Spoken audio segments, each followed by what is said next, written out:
What's the meaning of brother-in-law?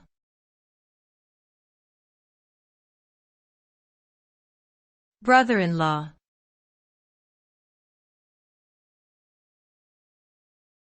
Brother-in-law.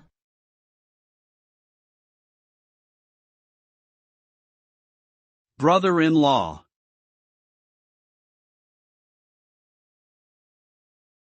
Brother-in-law.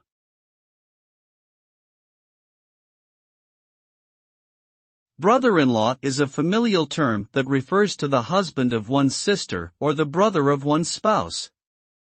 It is a way to describe a relative who is part of one's extended family, but is not a direct blood relation. The term is often used in everyday conversations and is an important concept when discussing family relationships.